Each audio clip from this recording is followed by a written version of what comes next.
Hello hi ಎಲ್ಲರಿಗೂ ನಮಸ್ಕಾರ. Prince portal ಚಾನೆಲ್ಗೆ ನಿಮ್ಮೆಲ್ಲರಿಗೂ ಸ್ವಾಗತ ಸುಸ್ವಾಗತ. ವೀಕ್ಷಕರೇ, ಇವತ್ತಿನ ವಿಡಿಯೋದಲ್ಲಿ 8th ಪೇ ಕಮಿಷನ್ 8ನೇ ವೇತನ ಆಯೋಗದ ಕುರಿತಾಗಿ ಬಂಪರ್ ಮಾಹಿತಿ ನೀಡಲು ನಾನು ಹಾಜರಾಗ್ತಾ ಇದ್ದೇನೆ. ಡಿಎ ವಿಲ್ನ ಸಂಬಳ ಹೆಚ್ಚಳದ ಸ್ಲ್ಯಾಬ್ ಮತ್ತು ಜಾರಿಗೆ ಬರುವ ದಿನಾಂಕದ ಕುರಿತು ಸವಿಸ್ತಾರವಾದ ಮಾಹಿತಿಯನ್ನು ನೀಡ್ತಾ ಇದ್ದೇನೆ. ವೀಕ್ಷಕರೇ, ಭಾರತ ಸರ್ಕಾರವು 8ನೇ ವೇತನ ಆಯೋಗದ ರಚನೆಯನ್ನು ಅಧಿಕೃತವಾಗಿ ಅನುಮೋದನೆ ನೀಡಿದೆ. ಇದು ಸಂಬಳ ಮತ್ತು ಪಿಂಚಣಿಗಳನ್ನು ಪರಿಷ್ಕರಿಸುವ ಮಹತ್ವದ ಹೆಜ್ಜೆಯಾಗಿದೆ. ಈ ಬೆಳವಣಿಗೆಯು ದೇಶಾದ್ಯಂತ ಸುಮಾರು 4.5 ಮಿಲಿಯನ್ ಕೇಂದ್ರ ನೌಕರರು ಮತ್ತು ಸುಮಾರು 6.8 ಮಿಲಿಯನ್ ಪಿಂಚಣಿದಾರರು ಅಂದರೆ ಪೆನ್ಷನ್ ಮೇಲೆ ಪರಿಣಾಮ ಬೀರಲಿದೆ. ಎಲ್ಲವೂ ಯೋಜಿಸಿದಂತೆ ನಡೆದರೆ ಹೊಸ ವೇತನ ರಚನೆಯು 1 ಜನವರಿ 2026ರಿಂದ ಜಾರಿಗೆ ಬರುವ ನಿರೀಕ್ಷೆ ಇದೆ. ನಿಜವಾದ ಅನುಷ್ಠಾನವು ಹೆಚ್ಚು ಸಮಯ ತೆಗೆದುಕೊಳ್ಳುತ್ತದೆ. ಸಂಭಾವ್ಯವಾಗಿ 2026ರ ಮಧ್ಯದಿಂದ ಕೊನೆಯವರೆಗೆ ಅಥವಾ 2027ರವರೆಗೆ. ಬಾಕಿಗಳು ವಿಳಂಬವನ್ನು ಒಳಗೊಂಡಿರುತ್ತದೆ. ಪ್ರಸ್ತುತ ಪ್ರಕ್ರಿಯೆಯು ಹೈಗೇರ್ ಸಮಾಲೋಚನಾ ಹಂತವನ್ನು ಪ್ರವೇಶಿಸಿದೆ. ಪಾಲುದಾರರು ತಮ್ಮ ಬೇಡಿಕೆಗಳನ್ನು ವ್ಯಕ್ತಪಡಿಸಲು 16 ಮಾರ್ಚ್ 2026ರವರೆಗೆ ಮೈ ಗವರ್ಮೆಂಟ್ನಲ್ಲಿ ಮೀಸಲಾದ ಪ್ರಕ್ರಿಯೆ ಪೋರ್ಟಲ್ ಸಕ್ರಿಯವಾಗಿದೆ. 8ನೇ ವೇತನ ಆಯೋಗ ಭಾರತದಾದ್ಯಂತ ಸರ್ಕಾರಿ ನೌಕರರಲ್ಲಿ ಒಂದು ಬಿಸಿ ವಿಷಯವಾಗಿದೆ. ಮಹತ್ವದ ಬೆಳವಣಿಗೆಯು ಲಕ್ಷಾಂತರ ಕೇಂದ್ರ ಸರ್ಕಾರಿ ಸಿಬ್ಬಂದಿ ಆರ್ಥಿಕ ಭವಿಷ್ಯವನ್ನು ರೂಪಿಸುತ್ತದೆ. ನಮ್ಮ ಪ್ರಧಾನಿ ನರೇಂದ್ರ ಮೋದಿಯವರು ಇತ್ತೀಚೆಗೆ 8ನೇ ವೇತನ ಆಯೋಗದ ರಚನೆ ಅನುಮೋದನೆ ನೀಡಿದ್ದಾರೆ.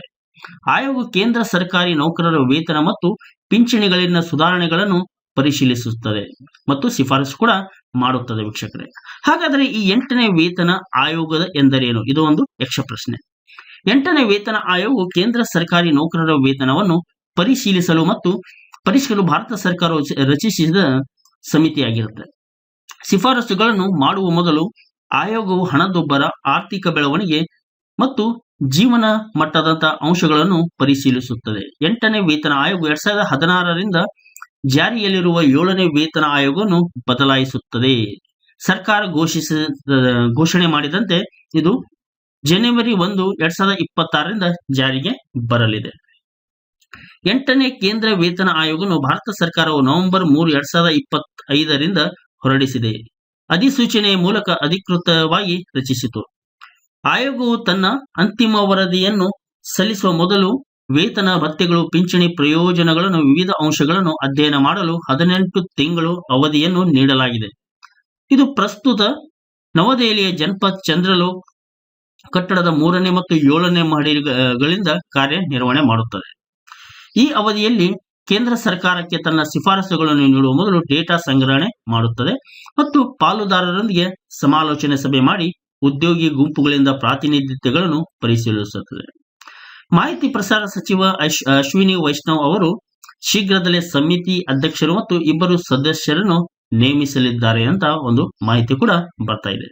ಹಾಗಾದರೆ ಈ 8ನೇ ವೇತನ ಆಯೋಗದ ಪ್ರಮುಖ ಅಂಶ ನೋಡೋದಾದ್ರೆ, 8ನೇ ವೇತನ ಆಯೋಗವು ಕೇಂದ್ರ ಸರ್ಕಾರಿ ನೌಕರರು ಮತ್ತು ಪಿಂಚಣಿದಾರರಲ್ಲಿ ವ್ಯಾಪಕ ನಿರೀಕ್ಷೆಯನ್ನು ಹುಟ್ಟುಹಾಕಿದೆ.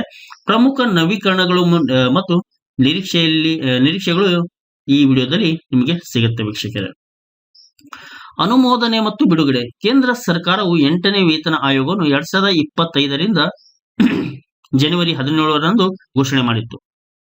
ಇದು ಜನವರಿ 1, 2026ರಿಂದ ಜಾರಿಗೆ ಬರಲು ನಿರ್ಧಾರ ಮಾಡಲಾಗಿದೆ.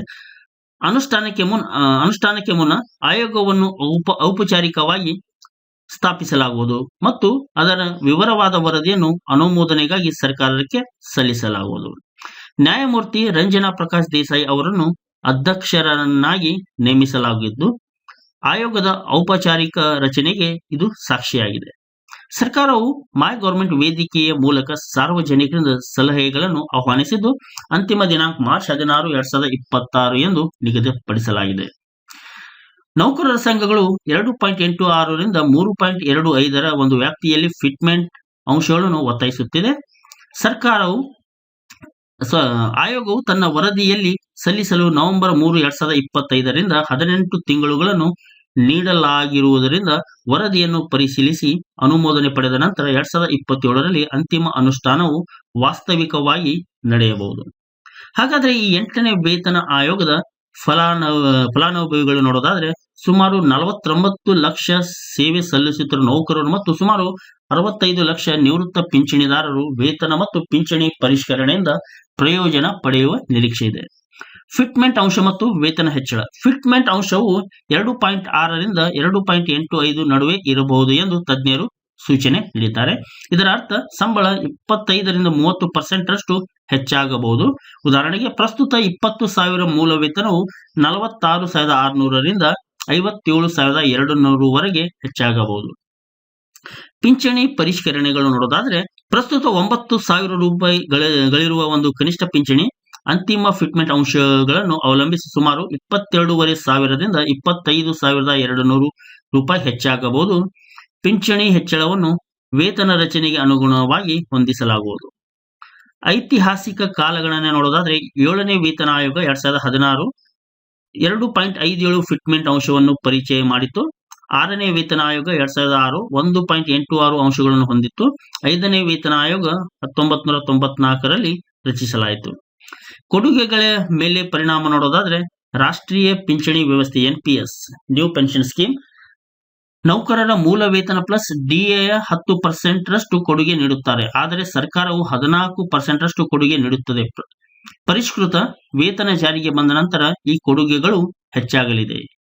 CGHS ಕೇಂದ್ರ ಸರ್ಕಾರದ ಆರೋಗ್ಯ ಯೋಜನೆ ಸೆಂಟ್ರಲ್ ಗೌರ್ಮೆಂಟ್ ಹೆಲ್ತ್ ಸ್ಕೀಮ್ ಚಂದಾದಾರಿಕೆ ದರಗಳು ವೇತನ ಸ್ಲ್ಯಾಬ್ಗಳಿಗೆ ಸಂಬಂಧಿಸಿದಂತೆ ಅವುಗಳನ್ನು ಸಹ ಪರಿಷ್ಕರಣೆ ಮಾಡಲಾಗುವುದು. ಹಾಗಾದರೆ ಇತ್ತೀಚಿನ ಸುದ್ದಿ ಮತ್ತು ನವೀಕರಣಗಳು ನೋಡೋದಾದ್ರೆ 8ನೇ ವೇತನ ಆಯೋಗ 3.25 ಫಿಟ್ಮೆಂಟ್ ಅಂಶ ಮತ್ತು 7% ವಾರ್ಷಿಕ ಹೆಚ್ಚಳ. ಕೇಂದ್ರ ಸರ್ಕಾರಿ ನೌಕರರ ಉನ್ನತ ಸಂಸ್ಥೆಗಳು ಸರ್ಕಾರದಿಂದ ಏನು ಬಯಸುತ್ತವೆ? ಪ್ರಮುಖ ಕೇಂದ್ರ ಸರ್ಕಾರಿ ನೌಕರರು ಮತ್ತು ಪಿಂಚಣಿದಾರರು ಸಂಘಟನೆಗಳ ಫೆಬ್ರವರಿ 25, 2026ರಂದು ನವದೆಹಲಿಯಲ್ಲಿ ರಾಷ್ಟ್ರೀಯ ಮಂಡಳಿ ಅಂದರೆ ಸಿಬ್ಬಂದಿ ಬದಿ ಜಂಟಿ ಸಲಹಾ ಯಂತ್ರೋಪಕರಣಗಳ ಅಡಿಯಲ್ಲಿ ಸಭೆ ಸೇರಿದವು. ಶಿವ್ ಗೋಪಾಲ್ ಮಿಶ್ರಾ ನೇತೃತ್ವದ ಕರಡು ಸಮಿತಿಯು ಅಧ್ಯಕ್ಷೆ ನ್ಯಾಯಮೂರ್ತಿ ರಂಜನಾ ಪ್ರಕಾಶ್ ದೇಸಾಯಿ ಅವರಿಗೆ ಸಲ್ಲಿಸಬೇಕಾದ ಪ್ರಮುಖ ಬೇಡಿಕೆಗಳನ್ನು ಚರ್ಚಿಸಿತು. ಪ್ರಮುಖ ಪ್ರಸ್ತಾಪಗಳಲ್ಲಿ 3.25 ಫಿಟ್ಮೆಂಟ್ ಅಂಶ, ಪ್ರಸ್ತುತ 3% ಬದಲಿಗೆ 7% ವಾರ್ಷಿಕ ಹೆಚ್ಚಳ ಮತ್ತು ನಿವೃತ್ತಿ ಸಮಯದಲ್ಲಿ ರಜೆ ನಗದೀಕರಣಗಳನ್ನು 300ರಿಂದ 400 ದಿನಗಳವರೆಗೆ ಹೆಚ್ಚಿಸುವುದು ಎಂಬುದನ್ನು ಸೇರಿವೆ. ಪ್ರತಿನಿಧಿಗಳು ವೇತನ ಲೆಕ್ಕಾಚಾರವಾಗಿ ಕುಟುಂಬ ಘಟಕವನ್ನು 3ರಿಂದ 5 ಸದಸ್ಯರಿಗೆ ಹೆಚ್ಚಿಸುವುದು, ಬಡ್ತಿ ನೀತಿಗಳನ್ನು ಸುಧಾರಿಸುವುದು ಮತ್ತು ನಗದು ರೂಪಾಯಿದಲ್ಲಿ ರಜೆ ಪ್ರಯಾಣ ರಿಯಾಯಿತಿಯನ್ನು ಒದಗಿಸುವುದನ್ನು ಸೂಚಿಸಿದರು. CGHS central government health scheme ಅಲ್ಲದೆ ಪ್ರದೇಶಗಳಲ್ಲಿ ಸ್ಥಿರ ವೈದ್ಯಕೀಯ ಭತ್ಯೆಗಳನ್ನು ತಿಂಗಳಿಗೆ 1,000 ರೂಪಾಯಿಯಿಂದ 20,000ಕ್ಕೆ ಹೆಚ್ಚಿಸುವ ಬೇಡಿಕೆ ಕೂಡ ಇದೆ. ರಕ್ಷಣಾ ಮತ್ತು ಅಂಚೆ ನೌಕರರ ಸಂಸ್ಥೆಗಳು ಖಾತರಿಪಡಿಸಿದ ಬಡ್ತಿಗಳು, ಉತ್ತಮ ಆರ್ಥಿಕ ಪ್ರಗತಿ ಮತ್ತು ಹಳೆ ಪಿಂಚಣಿ ಯೋಜನೆಯ ಪುನಃ ಸ್ಥಾಪನೆಯನ್ನು ಸಹ ಕೋರಿವೆ. 8ನೇ ವೇತನ ಆಯೋಗ 57,000 ಮೂಲ ವೇತನ, ವರ್ಷಕ್ಕೆ 7% ಹೆಚ್ಚಳ. 8ನೇ ವೇತನ ಆಯೋಗದ ಕುರಿತು ನೌಕರರ ಬೇಡಿಕೆಗಳೇನಿದೆ ಅಂದ್ರೆ ಕೇಂದ್ರ ಸರ್ಕಾರಿ ನೌಕರರು ಮತ್ತು ಪಿಂಚಣಿದಾರರು 8ನೇ ವೇತನ ಆಯೋಗದ ಮುಂದೆ ಕನಿಷ್ಠ ಮೂಲ ವೇತನ ಸುಮಾರು 57,000 ರೂಗಳಿಗೆ ಹೆಚ್ಚಿಸುವುದು ಸೇರಿದಂತೆ ಬಲವಾದ ಬೇಡಿಕೆಗಳನ್ನು ಇಟ್ಟಿದ್ದಾರೆ. ಜಂಟಿ ಸಮಾಲೋಚನಾ ಯಂತ್ರೋಪಕರಣ ಅಡಿಯಲ್ಲಿ ರಾಷ್ಟ್ರೀಯ ಮಂಡಳಿ ಸಭೆಯನ್ನು ಈ ಬೇಡಿಕೆಗಳನ್ನು ಚರ್ಚಿಸಲಾಗುತ್ತದೆ. ಬಹು ಹಂತದ ಫಿಟ್ಮೆಂಟ್ ಅಂಶಗಳನ್ನು ಪರಿಚಯಿಸುವುದು ಒಂದು ಪ್ರಮುಖ ಪ್ರಸ್ತಾಪವಾಗಿದೆ. ಸಲಹೆಗಳಲ್ಲಿ 1ರಿಂದ 5 ಹಂತಗಳಿಗೆ 3% ಅಂಶ, 6ರಿಂದ 12 ಹಂತಗಳಿಗೆ 3.05 ರಿಂದ 3.10 ಅಂಶ, 13ರಿಂದ 15 ಹಂತಗಳಿಗೆ 3.05 ರಿಂದ 3.15 ಅಂಶ ಮತ್ತು ಹಿರಿಯ ಹಂತಗಳಿಗೆ 3.25 ರವರೆಗಿನ ಅಂಶ ಸೇರಿವೆ. ಈ ಲೆಕ್ಕಾಚಾರಗಳ ಆಧಾರದ ಮೇಲೆ ವಿವಿಧ ವೇತನ ಹಂತಗಳಲ್ಲಿ ಸಂಬಳಗಳು ಗಣನೀಯವಾಗಿ ಹೆಚ್ಚಳ ಕಾಣಬಹುದು. ಮತ್ತೊಂದು ಪ್ರಮುಖ ಬೇಡಿಕೆ ಎಂದರೆ ವಾರ್ಷಿಕ ವೇತನ ಹೆಚ್ಚಳವನ್ನು ಪ್ರಸ್ತುತ 3ರಿಂದ 7%ಗೆ ಹೆಚ್ಚಳ ಮಾಡೋದು. ನೌಕರರು ಸಂಸ್ಥೆಗಳು ವೇತನ ಲೆಕ್ಕಾಚಾರವಾಗಿ ಕುಟುಂಬ ಘಟಕವನ್ನು 3ರಿಂದ 5 ಸದಸ್ಯರಿಗೆ ಹೆಚ್ಚಿಸಲು ಪ್ರಯತ್ನಿಸುತ್ತವೆ. ಇದು ಕನಿಷ್ಠ ವೇತನ ಮತ್ತು ಒಟ್ಟಾರೆ ಪರಿಹಾರ ರಚನೆಯನ್ನು ಗಮನಾರ್ಹವಾಗಿ ಸುಧಾರಿಸಬಹುದು. 8ನೇ ವೇತನ ಆಯೋಗ ಸಚಿವಾಲಯಗಳು, ಇಲಾಖೆಗಳು ಮತ್ತು ಕೇಂದ್ರಾಡಳಿತ ಪ್ರದೇಶಗಳಲ್ಲಿ ಪ್ರಶ್ನಾವಳಿಗಳು. 8ನೇ ವೇತನ ಆಯೋಗ CPC ಸೆಂಟ್ರಲ್ ಪೇ ಸ್ಕೀಮ್ ಸಚಿವಾಲಯಗಳು, ಇಲಾಖೆಗಳು, ಕೇಂದ್ರಾಡಳಿತ ಪ್ರದೇಶಗಳು ಮತ್ತು ಇತರ ಪಾಲುದಾರರಿಂದ ಸಲಹೆಗಳು ಮತ್ತು ಪ್ರಕ್ರಿಯೆಗಳನ್ನು ಸಂಗ್ರಹಿಸಲು ರಚನಾತ್ಮಕ ಪ್ರಶ್ನಾವಳಿಗಳನ್ನು ಪರಿಚಯಿಸಿದೆ. ಹಾಗಾದ್ರೆ ಇಲ್ಲಿ ಪ್ರಶ್ನಾವಳಿಯ ಪ್ರಮುಖ ವಿವರಗಳು ನೋಡೋದಾದ್ರೆ, ಸಲ್ಲಿಕೆಗೆ ಕೊನೆಯ ದಿನಾಂಕ, ಪ್ರಕ್ರಿಯೆಗಳನ್ನು ಸೋಮವಾರ 16 ಮಾರ್ಚ್ 2026 ಆನ್ಲೈನ್ ಸಲ್ಲಿಸಬೇಕು. ಸಲ್ಲಿಕೆ ವಿಧಾನ, ಮೈ ಗವರ್ಮೆಂಟ್ ಪ್ಲಾಟ್ಫಾರ್ಮ್ ಮಾಡಿದ ಒಂದು ಡಿಜಿಟಲ್ ಸಲ್ಲಿಕೆ ಮಾತ್ರ ಸ್ವೀಕರಿಸಲಾಗುತ್ತದೆ. ಇಮೇಲ್, ಮುದ್ರಿತ ಇಲಾಖೆ ಅಥವಾ PDF ಲಗತ್ತುಗಳು ಮಾನ್ಯವೆಂದು ಪರಿಗಣಿಸಲಾಗುವುದಿಲ್ಲ. ಪ್ರಶ್ನಾವಳಿ ಸ್ವರೂಪ, ಇದು 18 ಪ್ರಶ್ನೆಗಳನ್ನು ಒಳಗೊಂಡಿದ್ದು ಭಾಗವಹಿಸುವಿಕೆಯನ್ನು ಸುಲಭವಾಗಿ ಇಂಗ್ಲಿಷ್ ಮತ್ತು ಹಿಂದಿ ಭಾಷೆಗಳಲ್ಲಿ ಲಭ್ಯವಿದೆ. ಗೌಪ್ಯತೆ ನೋಡೋದಾದ್ರೆ, ಪ್ರಕ್ರಿಯೆಗಳನ್ನು ಸಾಮೂಹಿಕವಾಗಿ ಪರಿಶೀಲಿಸಲಾಗುತ್ತದೆ ಮತ್ತು ವೈಯಕ್ತಿಕ ಗುರುತುಗಳನ್ನು ಬಹಿರಂಗಪಡಿಸಲಾಗುವುದಿಲ್ಲ. ಇದು ಎಲ್ಲ ಭಾಗವಹಿಸುವವರಿಗೆ ಗೌಪ್ಯತೆಯನ್ನು ಖಚಿತಪಡಿಸುತ್ತದೆ. ಹೀಗೆ 8ನೇ ವೇತನ ಆಯೋಗ ಸರ್ಕಾರಿ ನೌಕರರಿಗೆ ನಿರೀಕ್ಷಿತ ಜಾರಿ ಸಮಯ ಮತ್ತು ಬಾಕಿ ಪಾವತಿ ನಿರೀಕ್ಷೆ ಕೂಡ ಇದೆ. 8ನೇ ವೇತನ ಆಯೋಗ ಕೇಂದ್ರ ಸರ್ಕಾರಿ ನೌಕರರು ಮತ್ತು ಪಿಂಚಣಿದಾರರಲ್ಲಿ ಪ್ರಮುಖ ಚರ್ಚಾಸ್ಪದ ವಿಷಯವಾಗಿದೆ. ವಿಶೇಷವಾಗಿ ಜನವರಿ 1, 2026 ಪ್ರಮುಖ ದಿನಾಂಕವೆಂದು ಹೆಚ್ಚಾಗಿ ಉಲ್ಲೇಖಿಸಲಾಗುತ್ತದೆ. ವೀಕ್ಷಕರೇ, ಜನವರಿ 1, 2026 ಏಕೆ ಮುಖ್ಯ? ಈ ಸಂಬಳಗಳು ಏಕೆ ಬದಲಾಗದೆ ಉಳಿದಿವೆ? 1 ಜನವರಿ 2026 ಮುಖ್ಯವಾದುದು ಏಕೆಂದರೆ 7ನೇ ಕೇಂದ್ರ ವೇತನ ಆಯೋಗದ ಅಧಿಕಾರಾವಧಿ ಡಿಸೆಂಬರ್ 35, 2025 ಕೊನೆಗೊಳ್ಳುತ್ತದೆ. ಸಾಂಪ್ರದಾಯಿಕವಾಗಿ ಪ್ರತಿ ಹಂತವು ವರ್ಷಕ್ಕೊಮ್ಮೆ ಹೊಸ ವೇತನ ಆಯೋಗವನ್ನು ಸ್ಥಾಪಿಸಲಾಗುತ್ತದೆ ಮತ್ತು ಈ ಪದ್ಧತಿಗೆ ಅನುಗುಣವಾಗಿ 8ನೇ ವೇತನ ಆಯೋಗ ಜನವರಿ 1, 2026 ಜಾರಿಗೆ ಬರುವ ನಿರೀಕ್ಷೆ ಕೂಡ ಇದೆ. 8ನೇ ವೇತನ ಆಯೋಗದ ಸೈಬರ್ ಹಗರಣ, ಸರ್ಕಾರಿ ನೌಕರರಿಗೆ ಗೃಹ ಸಚಿವಾಲಯ ಕೂಡ ಎಚ್ಚರಿಕೆ ನೀಡಲಾಗಿದೆ. ವೀಕ್ಷಕರೇ, ಹಾಗಾದ್ರೆ 8ನೇ ವೇತನ ಆಯೋಗ ಯಾವಾಗ ಜಾರಿಗೆ ಬರುವ ನಿರೀಕ್ಷೆ ಇದೆ? ಹಿಂದಿನ ವೇತನ ಆಯೋಗಗಳನ್ನು ನೋಡಿದರೆ ಅನುಷ್ಠಾನ ಪ್ರಕ್ರಿಯೆಯು ಸಾಮಾನ್ಯವಾಗಿ ಸಮಯ ತೆಗೆದುಕೊಳ್ಳುತ್ತದೆ. ನವೆಂಬರ್ 2025 ಉಲ್ಲೇಖಿತ ನಿಯಮಗಳನ್ನು ಅನುಮೋದಿಸಲಾಗಿದ್ದರೂ ಆಯೋಗವು ತನ್ನ ವರದಿಯನ್ನು ಅಂತಿಮಗೊಳಿಸಲು ಮತ್ತು ಸಲ್ಲಿಸಲು ಸುಮಾರು 18 ತಿಂಗಳುಗಳು ತೆಗೆದುಕೊಳ್ಳುವ ನಿರೀಕ್ಷೆ ಇದೆ. ಹಿಂದಿನ ವೇಳಾಪಟ್ಟಿಯ ಆಧಾರದ ಮೇಲೆ ಪರಿಷ್ಕೃತ ವೇತನ ಶ್ರೇಣಿಗಳು 2026 ಜಾರಿಗೆ ತರಲಾಗುವುದಿಲ್ಲ ಮತ್ತು 2027 ವಿಸ್ತರಿಸಬಹುದು. ಅಲ್ಲಿವರೆಗೆ ಕೇಂದ್ರ ಸರ್ಕಾರಿ ನೌಕರರು ಮತ್ತು ಪಿಂಚಣಿದಾರರಿಗೆ 7ನೇ ವೇತನ ಆಯೋಗದ ಚೌಕಟ್ಟಿನಲ್ಲಿ ನೌಕರರ ಬಾಕಿ ವೇತನ ಸಿಗುತ್ತದೆಯೇ ಪ್ರಶ್ನೆಗೆ ಅನುಷ್ಠಾನದಲ್ಲಿ ಸಂಭವನೀಯ ವಿಳಂಬಗಳು ಹೊರತಾಗಿ ಜನವರಿ 1, 2026 ನಿರ್ಣಾಯಕವಾಗಿದೆ, ಏಕೆಂದರೆ ಅದು ಪರಿಷ್ಕೃತ ವೇತನ ಮತ್ತು ಪಿಂಚಣಿಗಳಿಗೆ ಪರಿಣಾಮಕಾರಿಯಾಗಿ ದಿನಾಂಕವಾಗಿದೆ. ಸರ್ಕಾರವು 8ನೇ ವೇತನ ಆಯೋಗದ ಶಿಫಾರಸುಗಳನ್ನು ಅನುಮೋದಿಸಿ ಅಧಿಕೃತವಾಗಿ ಅಧಿಸೂಚನೆ ಹೊರಡಿಸಿದ ನಂತರ ಈ ದಿನಾಂಕದಿಂದ ಪೂರ್ವಾನ್ವಯವಾಗಿ ಅನ್ವಯವಾಗುವ ನಿರೀಕ್ಷೆ. ಹಾಗಾದ್ರೆ ಈ ಮಧ್ಯೆ ಉದ್ಯೋಗಿಗಳು ಏನನ್ನು ನಿರೀಕ್ಷಿಸಬಹುದು? 2026 ಪ್ರಾರಂಭದ ಮಾತ್ರಕ್ಕೆ ಮೂಲ ವೇತನ, ಪಿಂಚಣಿ ಅಥವಾ ಭತ್ಯೆಗಳಲ್ಲಿ ತಕ್ಷಣ ಬದಲಾವಣೆ ಇರುವುದಿಲ್ಲ. 7ನೇ ವೇತನ ಆಯೋಗದ ನಿಯಮಗಳ ಅಡಿಯಲ್ಲಿ DA ಹೆಚ್ಚಳದ ಮೂಲ ಆರ್ಥಿಕ ಪರಿಹಾರ ಮುಂದುವರಿಯುತ್ತದೆ. 8ನೇ ವೇತನ ಆಯೋಗ ನೌಕರರು ಮೂಲ ವೇತನ ಮತ್ತು ಭತ್ಯೆಗಳಲ್ಲಿ ಯಾವ ಬದಲಾವಣೆಯನ್ನು ನಿರೀಕ್ಷಿಸಬಹುದು? 1 ಕೋಟಿಗೂ ಹೆಚ್ಚು ಕೇಂದ್ರ ಸರ್ಕಾರಿ ಸಿಬ್ಬಂದಿ ಮತ್ತು ನಿವೃತ್ತ ವೇತನ ಮತ್ತು ಪಿಂಚಣಿಗಳನ್ನು ಪುನರ್ರಚಿಸಲು 8ನೇ ವೇತನ ಆಯೋಗವನ್ನು ಅನುಮೋದಿಸಲಾಗಿದೆ. ಇದನ್ನು ಜನವರಿ 1, 2026 ಅನುಷ್ಠಾನಗೊಳಿಸಲು ಆಯೋಜಿಸಲಾಗಿದೆ. ಪರಿಶೀಲನಾ ಹಂತದಲ್ಲಿ ಅತ್ಯಂತ ಮಹತ್ವದ ಅಂಶವೆಂದರೆ ಫಿಟ್ಮೆಂಟ್ ಅಂಶ. ಇದು ಪರಿಷ್ಕೃತ ರಚನೆಯನ್ನು ತಲುಪಲು ಪ್ರಸ್ತುತ ವೇತನವನ್ನು ಎಷ್ಟು ಗುಣಿಸಲಾಗುವುದು ಎಂಬುದನ್ನು ನಿರ್ಧರಿಸುತ್ತದೆ. 7ನೇ ವೇತನ ಆಯೋಗ 2.57 ಅಂಶವನ್ನು ಬಳಸಿದರೂ ಹೊಸದನ್ನು 2.86 ನಿಗದಿಪಡಿಸಬಹುದು. ಹಾಗಾದ್ರೆ ಇಲ್ಲಿ ಕನಿಷ್ಠ ಮೂಲ ವೇತನ 18,000 ರಿಂದ 51,480 ಹೆಚ್ಚಾಗಬಹುದು ಮತ್ತು ಪಿಂಚಣಿ 9,000 ರಿಂದ 25,740 ರೂಪಾಯಿಗಳಿಗೆ ಹೆಚ್ಚಾಗಬಹುದು ಎಂಬ ಒಂದು ಮಾಹಿತಿ ಕೂಡ ಬರ್ತಾ ಇದೆ. ಸಂಬಳ ಮತ್ತು ಭತ್ಯೆಗಳ ಮೇಲಿನ ಪರಿಣಾಮ ನೋಡೋದಾದ್ರೆ, ಆಯೋಗವು ಮೂಲ ವೇತನ ಮಾತ್ರವಲ್ಲದೆ ಮನೆ ಬಾಡಿಗೆ, HRA ಮತ್ತು ಪ್ರಯಾಣ ಟ್ರಾವೆಲಿಂಗ್ ಅಲವೆನ್ಸ್ ನಂತ ಭತ್ಯೆಗಳನ್ನು ಕೂಡ ಪರಿಶೀಲನೆ ಮಾಡಬಹುದು. ಭತ್ಯೆಗಳು ಕೆಲಸದ ಸ್ಥಳ, ಕರ್ತವ್ಯಗಳನ್ನು ಅವಲಂಬಿಸಿ ಬದಲಾಗುತ್ತದೆ. ಅಂದರೆ ಒಂದು ದರ್ಜೆಯ ಇಬ್ಬರು ಉದ್ಯೋಗಿಗಳು ವಿಭಿನ್ನ ಅರ್ಹತೆಗಳಿಂದಾಗಿ ವಿಭಿನ್ನ ಟೇಕ್ ಹೋಮ್ ವೇತನ ಹೊಂದಬಹುದು. NPS ಮತ್ತು CGS ಕೊಡುಗೆಗಳ ಮೇಲಿನ ಪರಿಣಾಮ ನೋಡೋದಾದ್ರೆ, ಇಲ್ಲಿ NPS ಮೂಲ ವೇತನದ ಮೇಲೆ 10% ನೀಡುತ್ತಾರೆ, ಆದರೆ ಕೇಂದ್ರ ಸರ್ಕಾರ 14% ನೀಡುತ್ತದೆ. ಸಂಬಳ ಹೆಚ್ಚಾದಂತೆ ಕೊಡುಗೆಗಳು ಕೂಡ ಸ್ವಯಂಚಾಲಿತವಾಗಿ ಹೆಚ್ಚಾಗಬಹುದು.